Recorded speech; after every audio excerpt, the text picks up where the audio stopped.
irmãos, vamos abrir a palavra no livro de Hebreus. Tem aí na sua Bíblia esse livro? Hebreus no capítulo 12.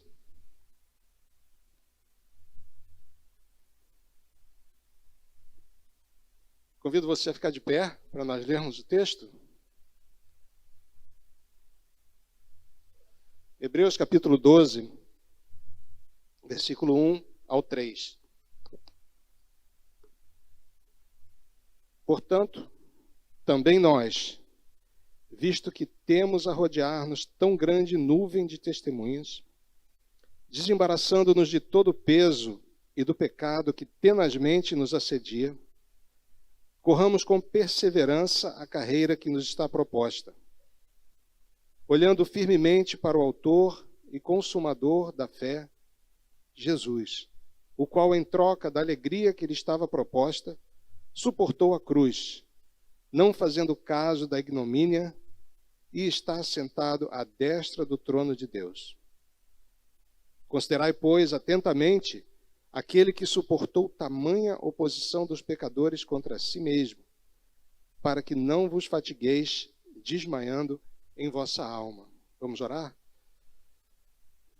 Deus Santo, estamos aqui entre irmãos, abrimos a Tua palavra, revelação que o Senhor deixou para nossa edificação, para nossa transformação, cura, encorajamento, Senhor.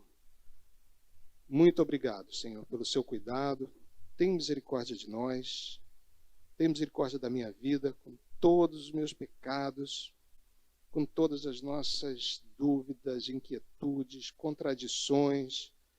Tem misericórdia. O Senhor ainda assim nos permite vivermos e termos comunhão contigo, graças a teu maravilhoso amor e o teu sangue vertido na cruz. Senhor, ajuda-nos nesta manhã, que a tua palavra nos alimente e nos aproxime mais do nosso Salvador amado, em nome de quem nós oramos. Amém. Muito bem, meus irmãos, essa carta aos Hebreus não tem um autor identificado. Talvez uma das primeiras perguntas que eu vou fazer quando chegar lá no céu, saber quem foi que escreveu esse texto maravilhoso. Ele foi escrito aproximadamente aí no ano 60 depois de Cristo, ou seja, Jesus tinha subido aos céus há uns 25, 30 anos, bem recente, e foi destinado a um grupo de cristãos de origem judaica, que provavelmente viviam na Itália, mas era um grupo de cristãos convertidos do judaísmo para o cristianismo.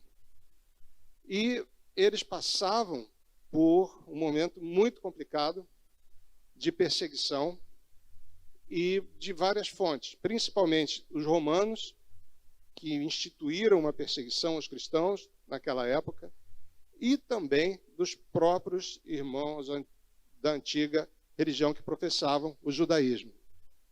Então, esses cristãos, irmãos nossos dessa comunidade, provavelmente uma comunidade pequena, pastoreada por esse autor desconhecido, que era provavelmente alguém que tinha sido discípulo dos apóstolos e que certamente era alguém que conhecia o grego profundamente. É um texto muito rico no grego, com muita teologia, muita doutrina, mas nesse texto que nós lemos é um texto bem prático. E o objetivo do autor de Hebreus, então, era trazer aqueles jovens cristãos recém-convertidos, vindo do judaísmo, à superioridade de Cristo.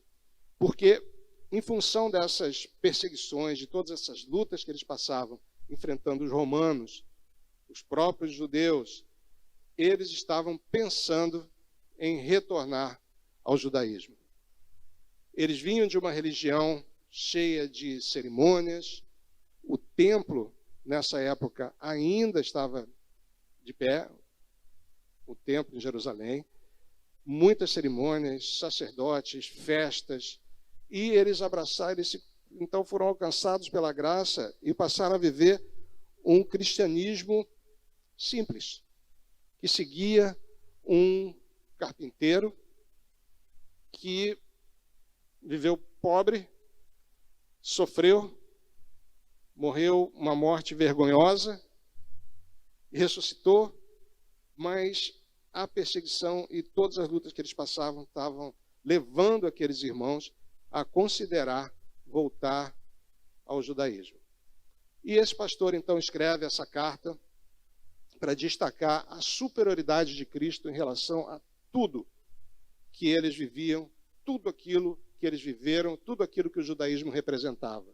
Ele começa descrevendo, lembrando lá no capítulo 1 que Deus se revelou no Antigo Testamento. Portanto, esses irmãos hebreus conheciam profundamente o Antigo Testamento, provavelmente, e ele retorna, começa o texto dessa carta escrevendo, lembrando que Deus havia se revelado de muitas formas, de muitas maneiras, através dos profetas no Antigo Testamento, e que, finalmente, ele se revelara de uma forma perfeita através do Filho, que é a sua imagem exata. Capítulo 1, primeiros versículos de Hebreus.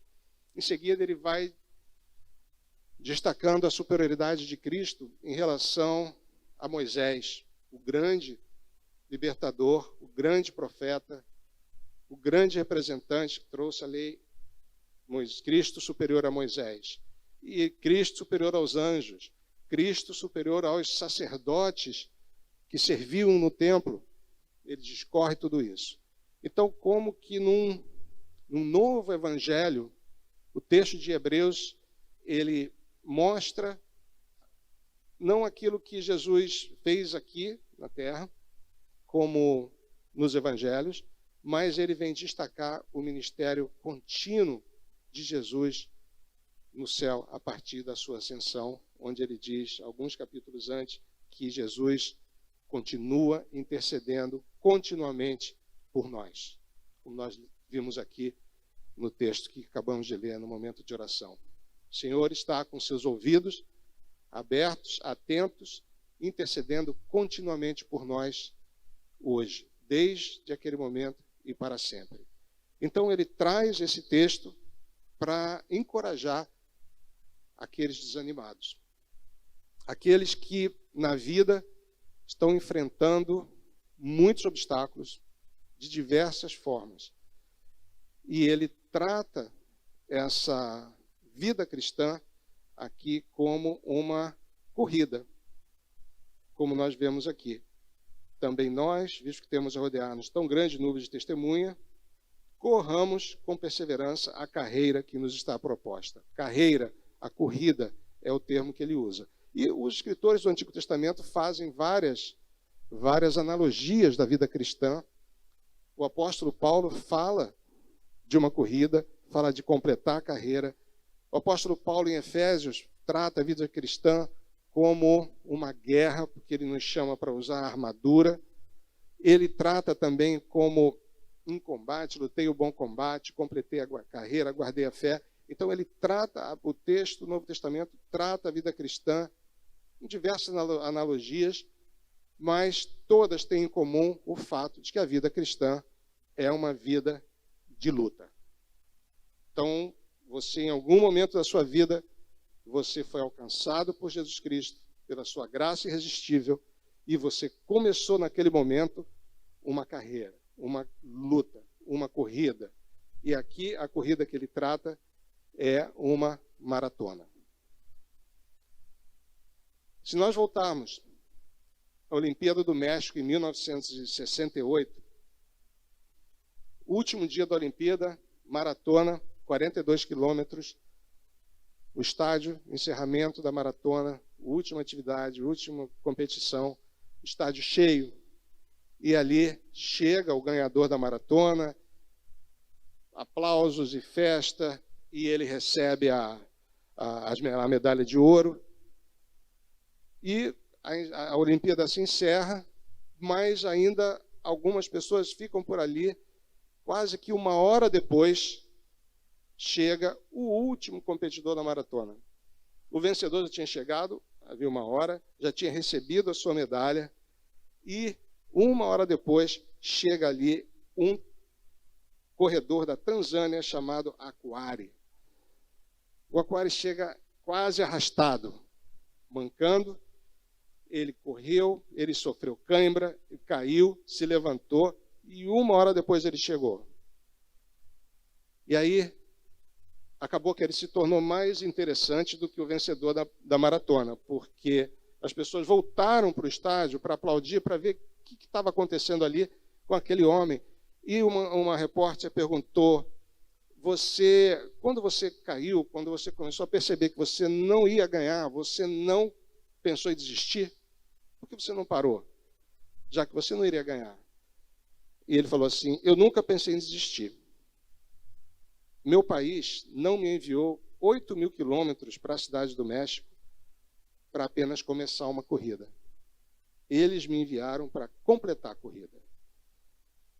Então, assim como o Aquari, Jesus Cristo não morreu por você para você só começar a vida cristã. Ele morreu para você completar a carreira, a vida cristã, a maratona, como o Aquari fez. Ele morreu para você não desistir. Eu não sei o que passa na sua vida, as lutas que você passa. Alguns até sei, mas não todos. Mas pode ser que você esteja desanimado e questionando realmente se a vida cristã vale a pena, ou até mesmo se você é cristão, porque ultimamente muitos ensinos estão dizendo que o cristão só pode ser vencedor, né? O cristão é chamado para ser cabeça e não cauda, né? Ser bem-sucedido em tudo que faz. Eu vi na pandemia, uma pregação, ele falou assim, este aqui, neste 1,80 m, Covid não vai pegar, não vai. Então, esse texto me parece que não suporta esse tipo de ensino, esse tipo de doutrina. Então, o texto nos apresenta essa vida cristã como uma maratona, que aqueles por quem Jesus morreu devem completar, vão completar e vão chegar lá no final com todas as marcas dessa maratona, com todas as cicatrizes, ferimentos e dores, mas se você é de Cristo, você vai completar essa carreira. Eu me lembro também lendo na história quando, no princípio, lá mais ou menos do ano 250, 300, um pouquinho depois de Cristo, o imperador romano Constantino, aparentemente, ele diz, se converteu ao cristianismo. E o cristianismo, que era até então perseguido pelo Império Romano, se tornou a religião oficial do Império. E Constantino resolveu fazer o primeiro concílio, a primeira reunião de pastores cristãos. E ele organizou esse concílio, uma cidade chamada Nicéia. E chegaram lá, o historiador Justo Gonzalez, no seu livro, ele conta que os registros históricos contam que na chegada do primeiro concílio parecia um filme de terror. Aqueles pastores que vinham sendo perseguidos, jogados aos leões e que não morriam, chegavam um mancando, o outro sem perna, o outro carregado no ombro. Líderes cristãos que vinham da perseguição. Líderes cristãos que continuavam correndo a sua maratona, chegando com todas as suas marcas. Então, você vai viver uma vida cristã, uma maratona cheia de marcas. Mas o chamado do Senhor é para que você não desista. Para que você não desanime até o final. Em alguns momentos a gente desanima. Em alguns momentos a gente questiona, em alguns momentos a nossa fé vacila, mas o Senhor não morreu por nós para que nós simplesmente começássemos a vida cristã. Ele morreu para que nós completemos a carreira. Guardemos a fé, como disse o apóstolo Paulo.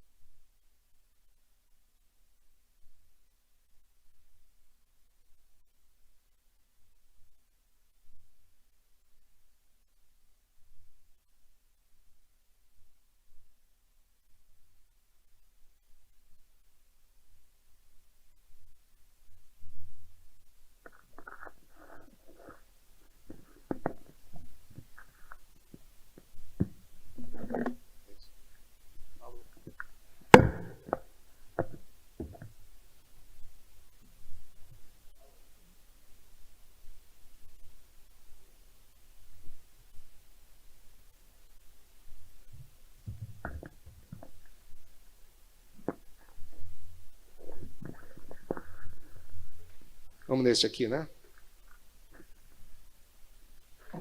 Então, o nosso texto, vamos ver o que o texto nos ensina, o que o Senhor quer nos ensinar sobre como correr a maratona da vida cristã.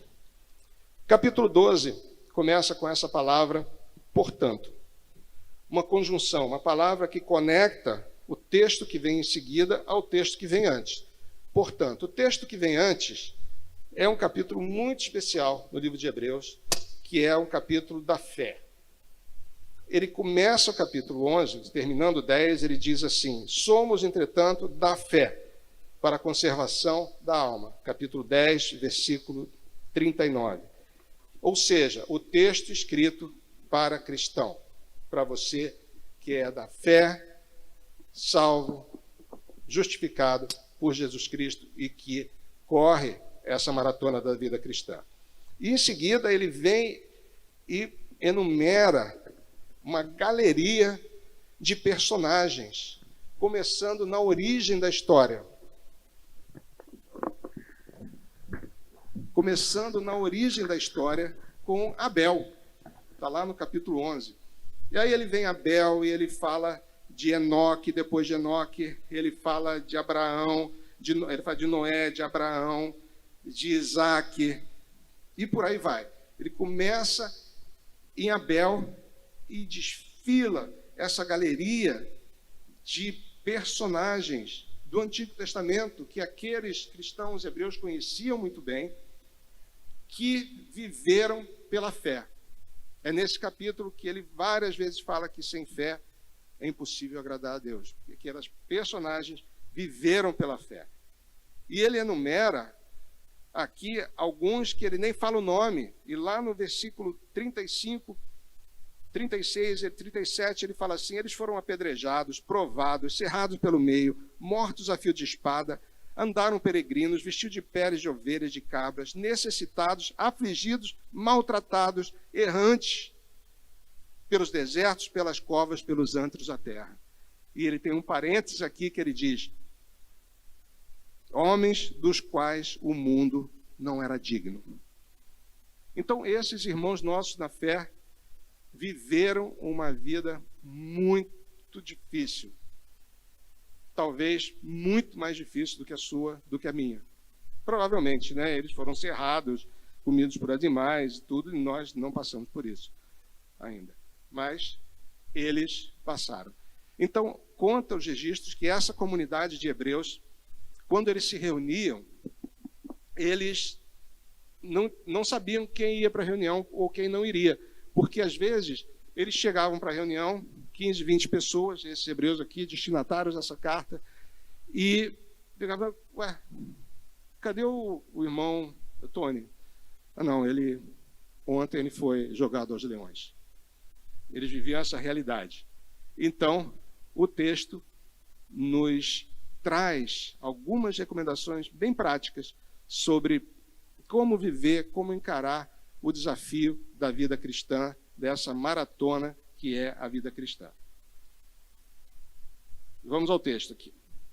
Então, portanto, também nós, visto que temos a rodear-nos tão grande nuvem de testemunha, desembaraçando-nos de todo o peso e do pecado que tenazmente nos assedia, corramos com perseverança a carreira que nos está proposta. Primeiro ponto a destacar aqui é que a carreira, essa palavra carreira, corrida, ela no grego, ela é agon, que é a raiz da palavra agonia. Corramos com perseverança a agonia que nos está proposta. Então, destacando que ela está proposta para nós pelo próprio Deus. À medida que nós entramos na vida cristã, nós começamos a correr essa maratona. E essa maratona, ela é proposta, é plano soberano de Deus para a nossa vida. Então não pense que porque você está sofrendo, significa que tem um pecado oculto na sua vida.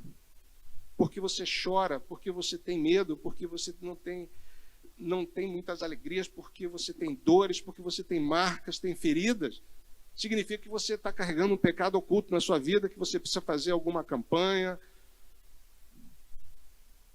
beber alguma água. Não. Essa é uma jornada que foi proposta pelo Senhor para você. Siga em frente. Óbvio que tem alguns detalhes que a gente vai ver daqui a pouco. Mas não comece questionando a sua fé. Comece buscando o que nós podemos aprender com essa palavra. Então, a primeira coisa que ele fala é: corramos com perseverança. Então, a hora que nós compreendemos que essa carreira é agonia, isso já nos traz um contexto de que ela não é fácil. Então, primeira recomendação dele: corramos com perseverança. Primeira coisa, não desista e não pare de correr.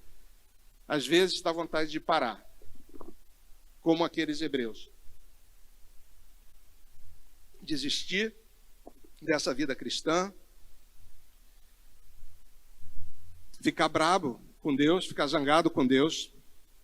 Tem um caso na nossa família de uma pessoa que está zangada com Deus, porque perdeu uma irmã que teve câncer, e ela era não a que morreu, a que está zangada com Deus. Era uma família muito operante na igreja, e depois dessa perda, ela está zangada com Deus. Então, talvez precise olhar para esse texto e ver que essa corrida da vida, ela é agon, ela é uma agonia. Mas que nós somos chamados a correr, a continuar correndo. Correr com perseverança. Perseverança, o pomone, no grego, é aquele tipo de disposição de se não se deixar abater, de se conformar com aquilo que você está passando, entender que aquele sofrimento é parte da sua vida cristã e que você não foi chamado para desistir. Correr com perseverança essa carreira. A carreira foi proposta e você foi chamado para vivê-la. Você foi chamado para continuar caminhando. Então, não desista da igreja. Não desista, não fique zangado com Deus, porque a sua história ainda não terminou.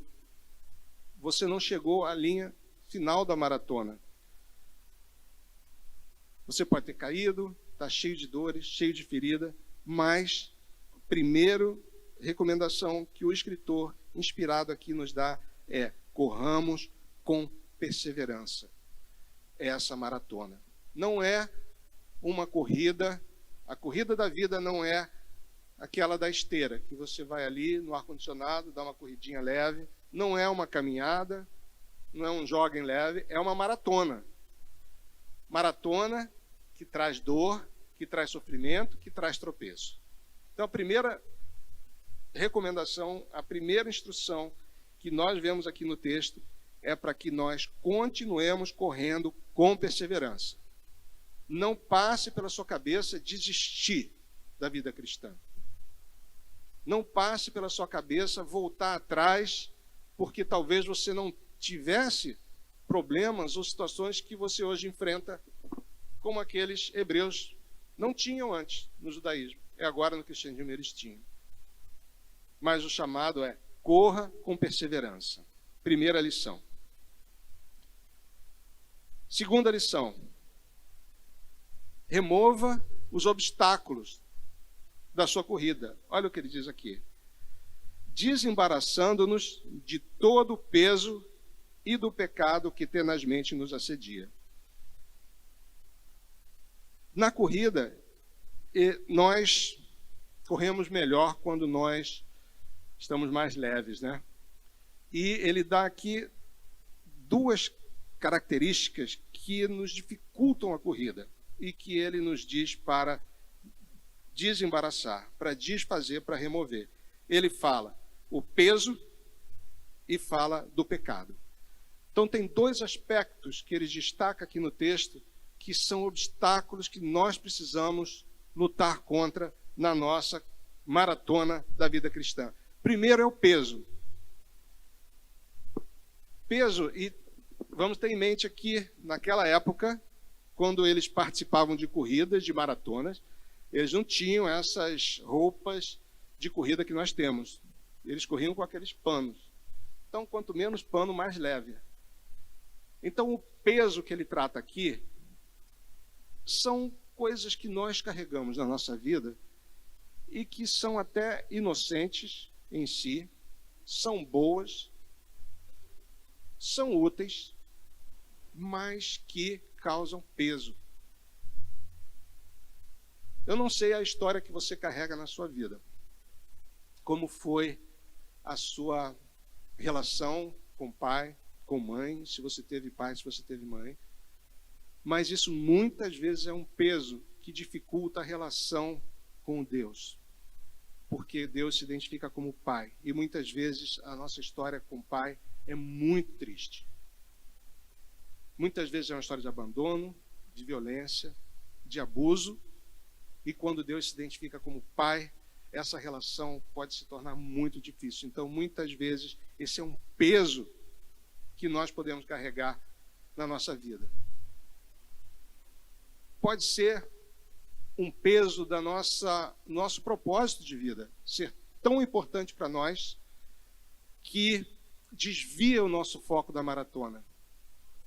Porque se nós estamos numa maratona, precisamos focar na pista da corrida. Mas se nós temos, na nossa vida cristã, algumas outras prioridades e alguns outros aspectos da vida que ocupam o nosso tempo, a nossa mente, a nossa preocupação, os nossos objetivos, coisas que tomam tempo nosso, que nós poderíamos estar em comunhão com os irmãos, poderíamos estar estudando a sua palavra, poderíamos estar em oração, mas nós agregamos peso na nossa vida e ocupamos a nossa agenda com atividades, com prioridades que só vão dificultar a nossa corrida na maratona da vida cristã.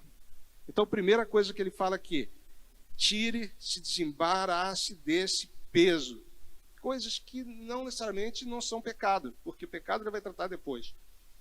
São coisas que são lícitas, mas que vêm a se tornar pecado porque se acabam ocupando um lugar mais importante do que o próprio Senhor na nossa vida cristã.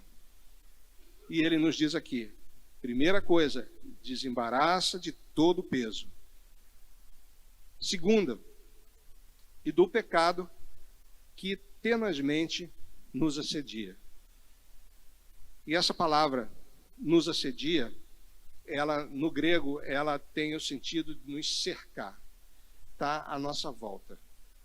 E que pecado é esse? É a nossa natureza.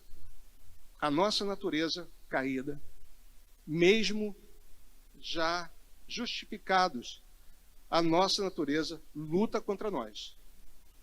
A nossa natureza faz oposição à nossa vida cristã. É marca da nossa natureza caída. E essa natureza caída nos leva a muitas vezes uma vida de pecado. Mas a essência do pecado que nos assedia, que nos envolve, que nos cerca ao longo da corrida, é o pecado que nós carregamos pela nossa natureza.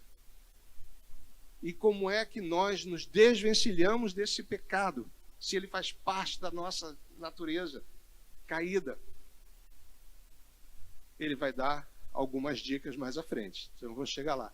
Então ele diz assim, primeira coisa, corra com perseverança, não desista da corrida. Entenda que a corrida é agon, é a corrida maratona, é uma agonia. Um dos motivos dessa corrida ser agonia é porque quando nós compreendemos quem nós somos em Cristo, as nossas prioridades mudam, o nosso objetivo muda, nós compreendemos que nós não somos cidadãos deste mundo, que nós somos peregrinos aqui nessa terra. E viver peregrino, estrangeiro, é uma agonia. Agora, Não sendo de Cristo, talvez não seja uma agonia, talvez nós gostemos daquilo que o mundo nos oferece, mas não é o caso daquele que foi alcançado pela graça misericordiosa de Cristo.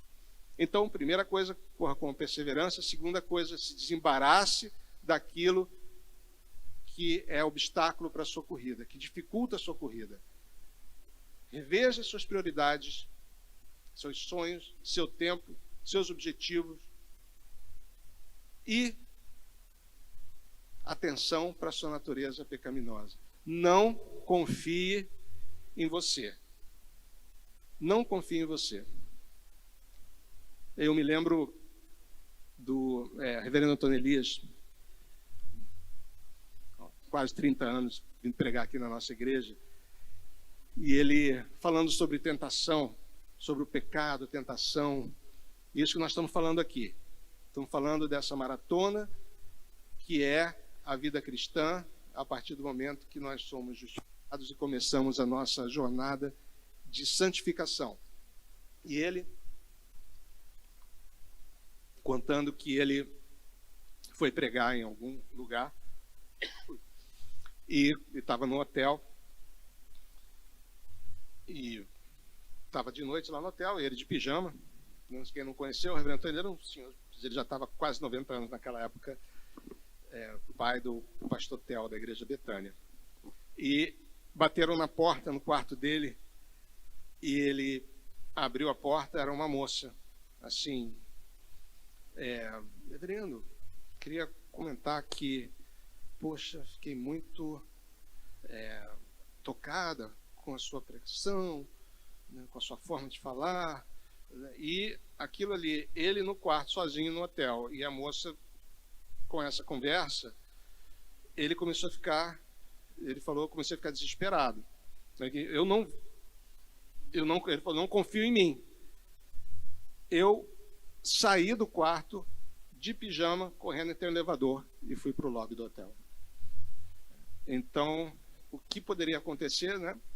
Mas não confie que você pode lutar sozinho contra as suas tentações. Cada um de nós tem as suas fraquezas. E o diabo, ele navega conforme o vento.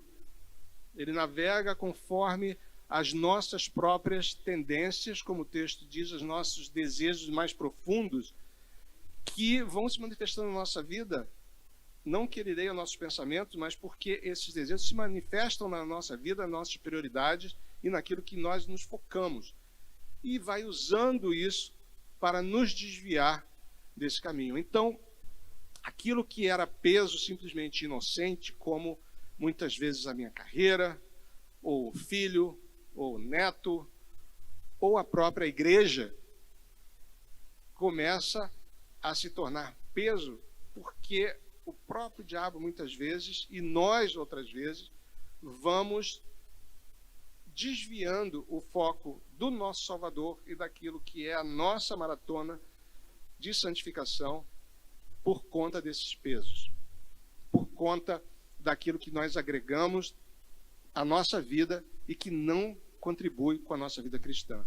E a igreja é um elemento que agrega muito peso na vida das pessoas e que ajuda a desviar da maratona. A igreja começa muitas vezes a demandar coisas dos seus membros que Deus nunca pediu. Então começa a fazer quebra de maldição. Tem maldição na sua vida.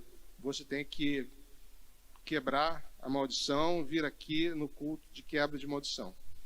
Você precisa fazer a campanha dos 40 dias de jejum e oração para vencer o seu pecado da mentira.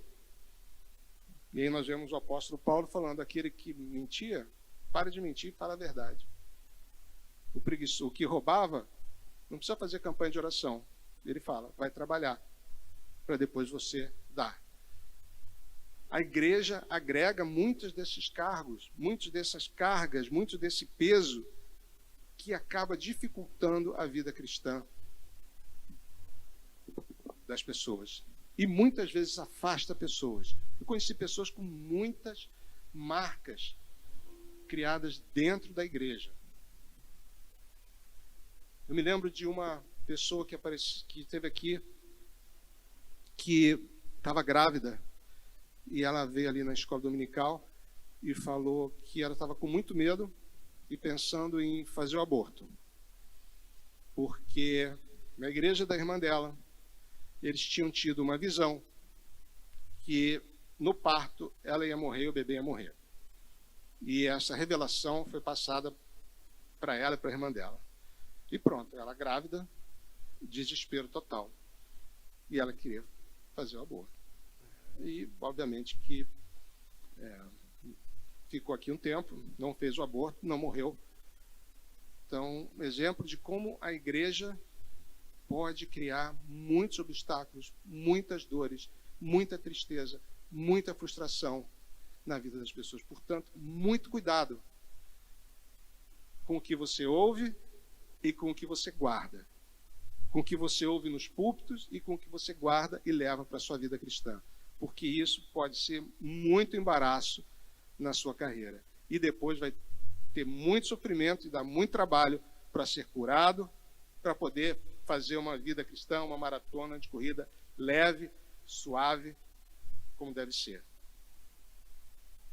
Então, remova todo o peso e o pecado que tenazmente nos assedia, que fica à nossa volta. Segunda recomendação. Terceira recomendação. Foque naquilo que encoraja. Então, a primeira, corra com perseverança. Segunda, tire todo o peso que te atrapalha na sua corrida. Peso da sua vida, das suas prioridades, da igreja que coloca em você, que a sua família coloca, da sua história e do pecado que te assedia, do pecado que te cerca. Terceira recomendação, foque naquilo que encoraja. Olha aqui no texto. Portanto, também nós, visto que temos a rodear-nos tão grande nuvem de testemunhas. Primeira recomendação para focar naquilo que encoraja. Olhe para as Escrituras.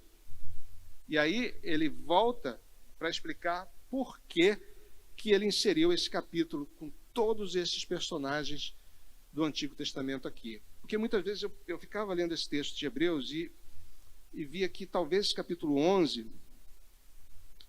com todos esses detalhes de heróis da fé, fosse como que um parênteses ao longo do texto, que ele vem com a sua teologia e o seu ensino.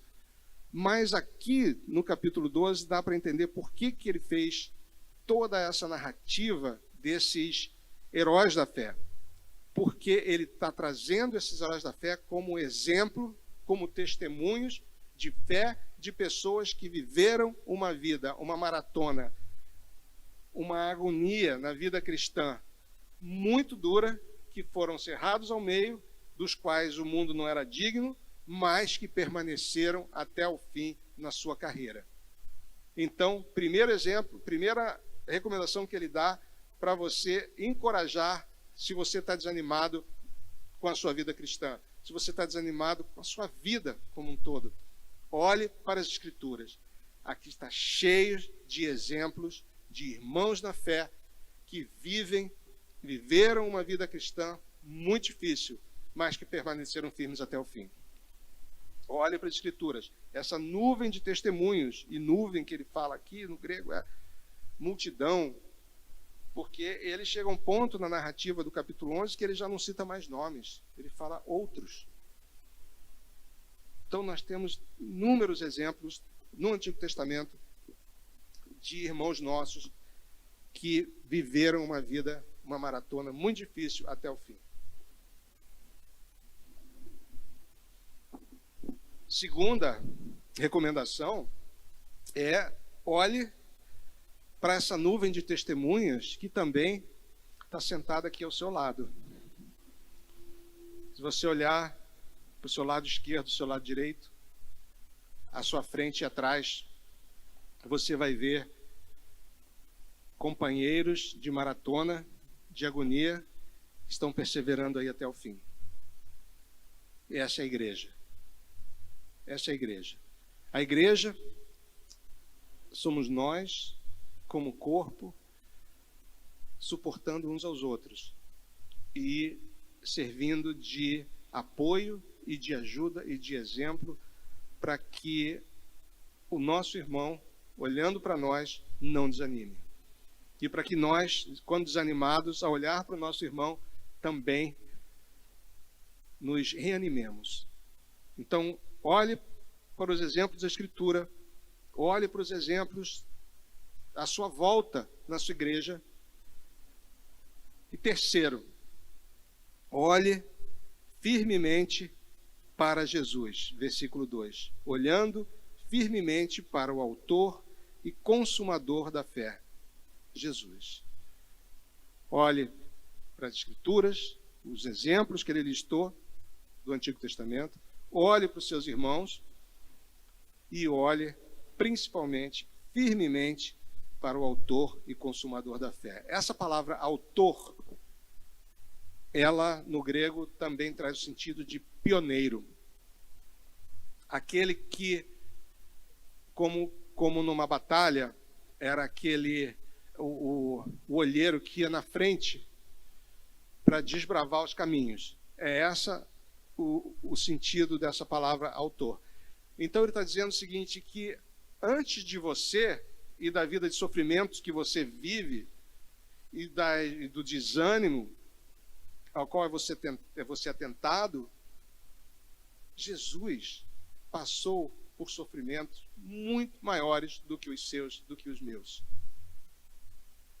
E ele não desistiu, foi até o final. Então, o grande exemplo, além do Antigo Testamento, dos irmãos que estão aqui, do nosso Senhor e Salvador, o pioneiro da nossa fé. Porque ele nos inseriu nessa corrida.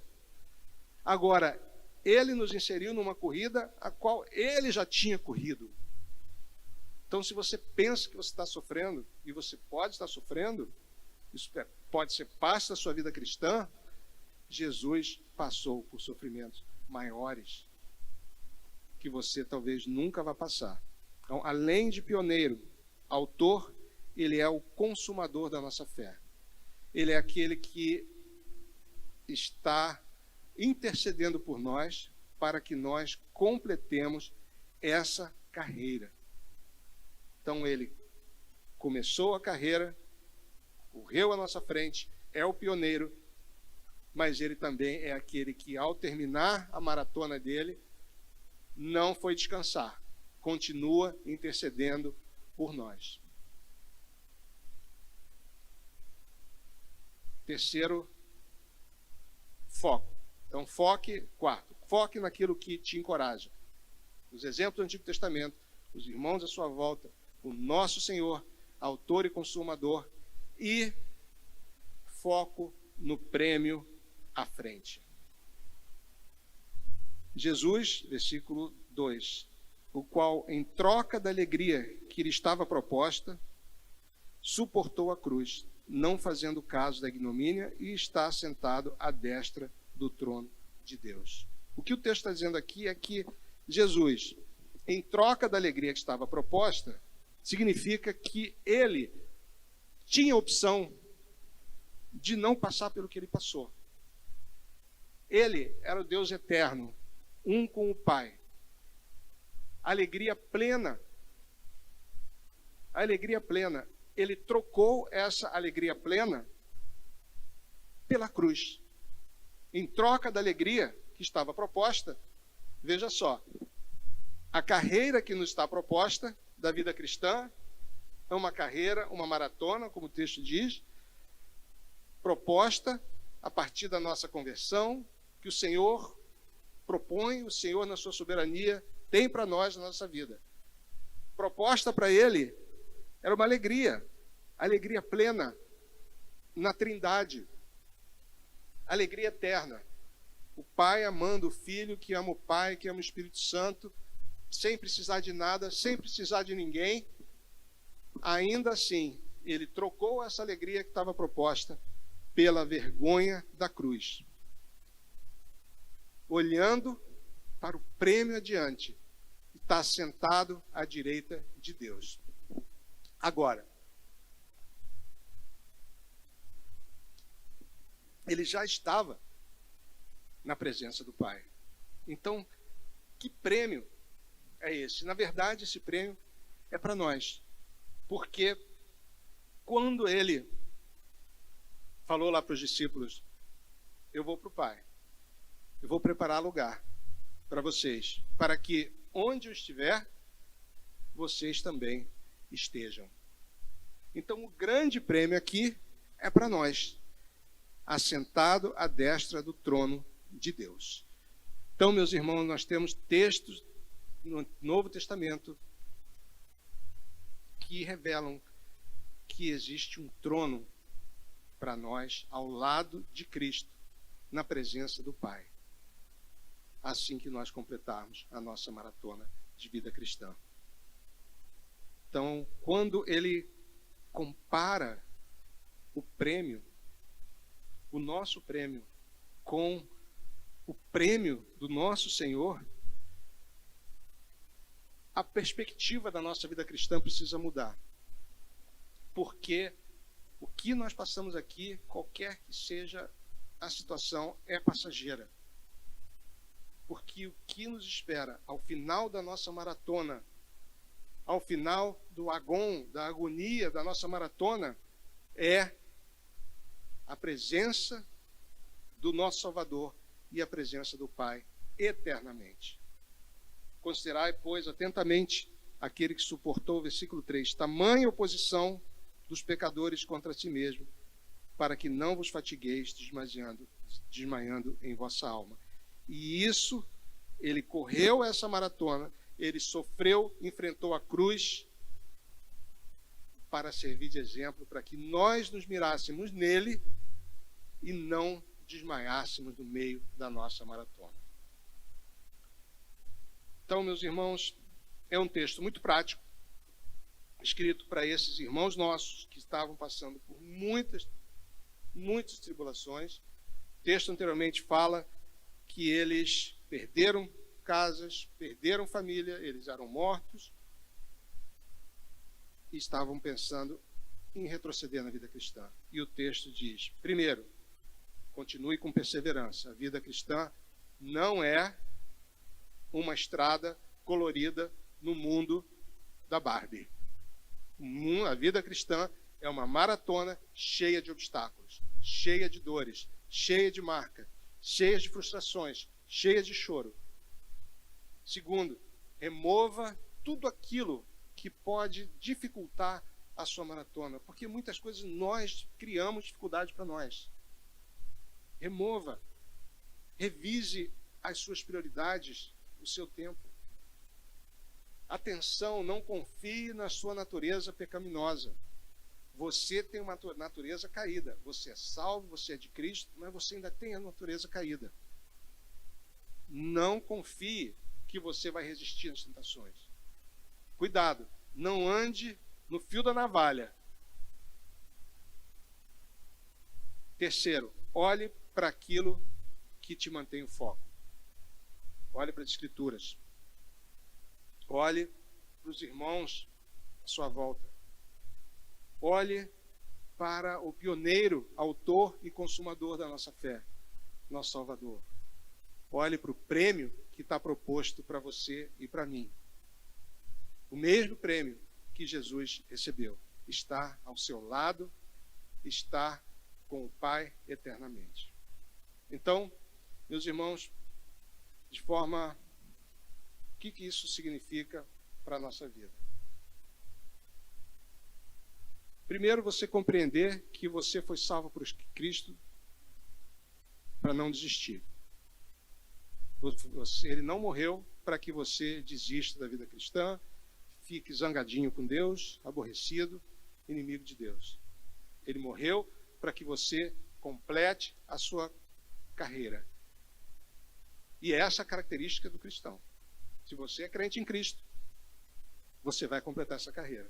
Porque você vai entender que é para correr com perseverança.